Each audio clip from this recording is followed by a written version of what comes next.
Perkenalkan, nama saya Nurmadia Pakpahan, NPM 2208260184. Rezeki Selasaragi, NPM 2208260182. Nama saya Dina Basari, saya NPM 2208260183.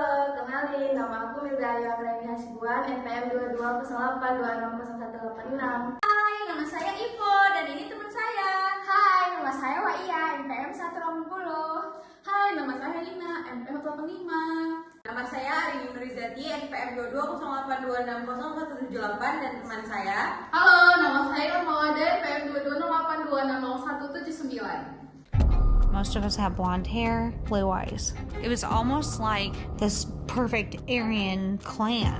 It's disgusting. We all matched the name Klein. Dr. Klein was the best infertility doctor in Indianapolis. He's hiding something more sinister.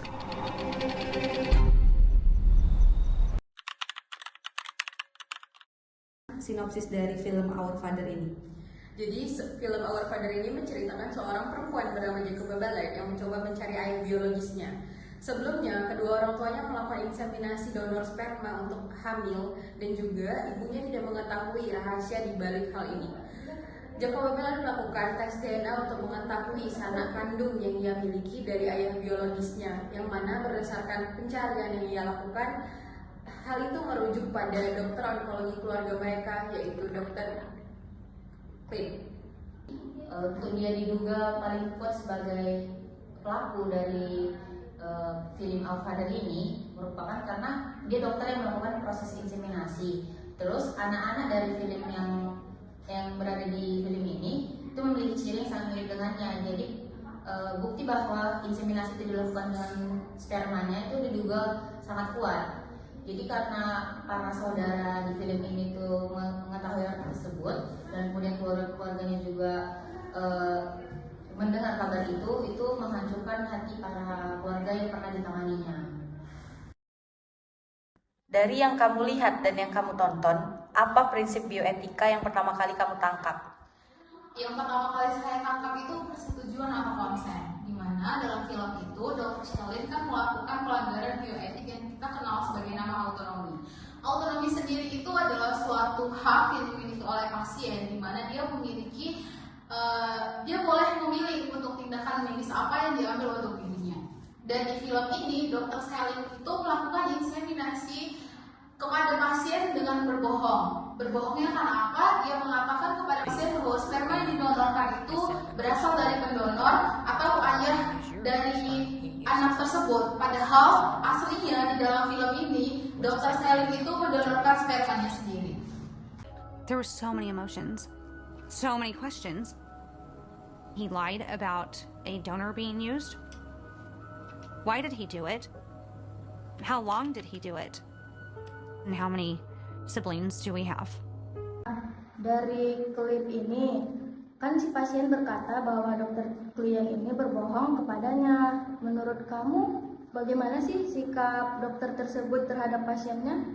Nah, dari klip tersebut dapat kita lihat bahwa dokter Klein itu telah melanggar hak asasi manusia, di mana dia itu mengesampingkan kepentingan pasiennya dan lebih mengutamakan kepentingan pribadinya. Nah, jadi di sini kepentingan pribadinya itu adalah dia tidak suka dengan ras kulit hitam. Nah, jadi dia melakukan tindakan inseminasi menggunakan spermanya sendiri kepada pasien untuk melahirkan keturunan ras putih.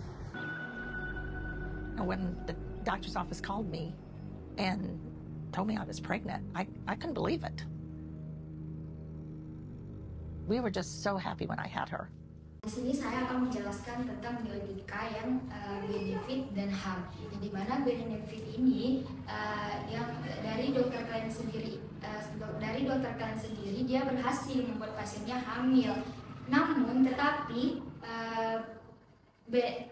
keuntungan berubah menjadi bahaya atau harm, di mana dokter Klein sendiri ini tidak memenuhi syarat untuk mendonorkan sperma. Karena dokter Klein ini memiliki penyakit autoimun yang bisa mewariskan penyakit ini ke pewarisnya. I'm sick, and other siblings have autoimmune diseases and stuff.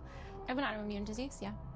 It's a blood clotting disorder, which I didn't know until I had a miscarriage. I have a lot of digestive and colon issues, and no one on my mom's side does. Nah, dari video klip sebelumnya, ada salah satu prinsip bioetik yang dilanggar oleh Dr. Klein, yaitu justice. Ada beberapa ibu-ibu yang bawa spermanya sendiri atau sperma suaminya, tapi ditukar oleh Dr. Klein. Akibatnya, ada beberapa anaknya yang mengalami penyakit seperti autoimun dan bahkan penyakit gastrointestinal. Nah, justru itu suatu ketidakadilan bagi ibu-ibunya yang dimana anaknya seharusnya sehat, tapi justru malah sakit. Jadi kesimpulan yang dapat saya ambil setelah menonton film Outfather ini, saya dapat melihat bahwa sikap dari dokter klien dalam mengambil keputusan terhadap pasiennya itu sangat tidak berpegang teguh terhadap prinsip-prinsip dasar bioetik, di mana beliau banyak melanggar prinsip tersebut. Salah satunya beliau melanggar prinsip yang autonomi, begitu juga beliau juga melanggar untuk prinsip justice, juga melanggar prinsip beneficence. Beliau juga ada melanggar yang human dignity dan juga human right, di mana dari sikap dokter klien ini dia sangat semena-mena terhadap pasiennya, sangat tidak menghargai hak-hak asasi manusia yang dimiliki oleh pasien. Sebenarnya kan kita udah pernah belajar nih tentang bioetik, di mana bioetik ini melihat bagaimana kita mempengaruhi tindakan-tindakan yang ada di pasien kita. Nah, yang pertama itu ada yang namanya autonomi, di mana autonomi ini kan berikatan dengan kemauan dan juga hak dari pasien. Nah, kalau yang kedua itu ada yang namanya beneficient atau benefit. Ini untuk memandang kerugian dan juga manfaat atas tindakan yang kita lakukan kepada pasiennya. Dan yang ketiga itu ada yang namanya normal efficient. Nah, normal efficient ini itu untuk tidak memperparah tindakan yang kita lakukan kepada pasien itu.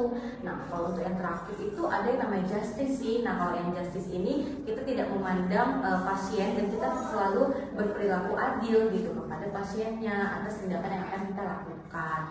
Itu. Oh iya, aku juga pernah ingat nih, kita pernah belajar selain 4 prinsip yang kamu sebutin tadi, kita juga bisa melihat dari prinsipnya human dignity and human right, di mana ini kita melihat dari hak martabat dan hak asasi manusia. Kan setiap manusia itu harus diperlakukan dengan adil dan layak. Kemudian juga ada tuh yang dibilang dengan benefit and harm. Jadi kita melihat manfaat dan bahaya tindakan yang akan kita lakukan terhadap pasiennya. Nah, kemudian juga ada tuh yang namanya persetujuan atau konsen. Nah, ini tuh paling penting sebenarnya. Kita harus membuat persetujuan terhadap tindakan yang akan kita lakukan. Jadi kita harus mendapat persetujuan ini baik dari pasiennya atau keluarga dari pasien, begitu. Jadi selama kita pembuatan proses PBL ini, aku sih kalau kendala untuk sampai saat ini nggak ada ya. Karena kelompok kita juga udah bagus, kayak kerjasamanya juga udah baik. Kemudian untuk apa yang aku dapat itu pastinya banyak pelajaran.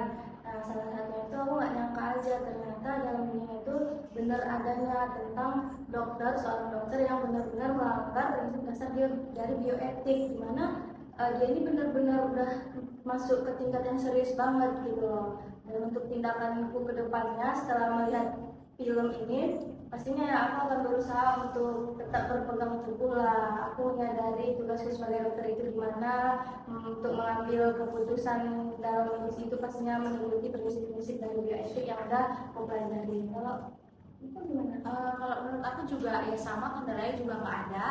Terus pelajaran yang didapat ya mungkin kedepannya ya sebagai seorang dokter itu harus jujur dalam tindakan apapun, jangan ada yang disembunyi-sembunyikan terhadap pasien. Nah, dari kasus ini juga para korban-korbannya juga bingung dalam mencari saudara-saudaranya. Gitu. Mungkin itu aja sih dari aku. Nah, kalau untuk refleksi diri dari pelajaran PBL kali ini tuh kalau menurut aku tuh kendala yang dialami itu hampir tidak ada karena semua peserta kelompok atau semua yang bersangkut pautkan dalam tugas ini dia sangat berkontribusi aktif, terus dia udah sama-sama tahu tentang tanggung jawabnya. Nah, kalau untuk pelajaran yang bisa diambil untuk film ini tuh kalau menurut aku ya dia di film ini tuh kita dikasih gambaran kalau misalnya tugas seorang dokter itu gak segampang yang kita pikir.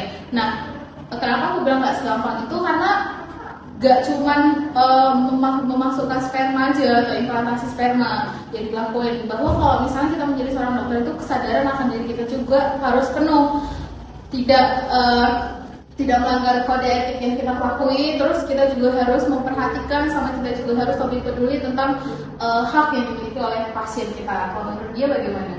Untuk aku ya, strategi semacam ini untuk saya juga nggak ada. Untuk aku kelompok kita udah oke ya. Kemudian untuk pelajaran yang aku dapat gitu ya, aku mendapatkan pelajaran tentang pandangan baru terhadap gimana menanggapi dilema etik yang dunia kedokteran. Kemudian untuk kedepannya mungkin nanti kita ketika jadi dokter ya, kita akan aku sendiri akan bersikap memperhatikan prinsip-prinsip dasar dalam bioetik itu sendiri dalam mengambil tindakan pasien. Oke, untuk kendala dalam mengerjakan tugas ini itu nggak ada kendala karena teman-teman dan juga kelompok itu udah berpartisipasi dengan baik dan juga semuanya udah kompak, semuanya udah bagus. Dan kalau misalkan apa yang saya dapat dalam film ini, betapa pentingnya bahwa prinsip kedokteran itu di dalam kita melakukan tindakan seperti yang dilakukan oleh Dr. Klein, di mana di sini dia banyak melanggar prinsip-prinsip bioetika yang merugikan pasiennya. Nah, kalau untuk apa yang saya lakukan di kedepannya, ini saya akan lebih belajar lagi untuk memperhatikan prinsip-prinsip bioetika yang sudah kita yang sudah kita pelajari. Menurut kamu?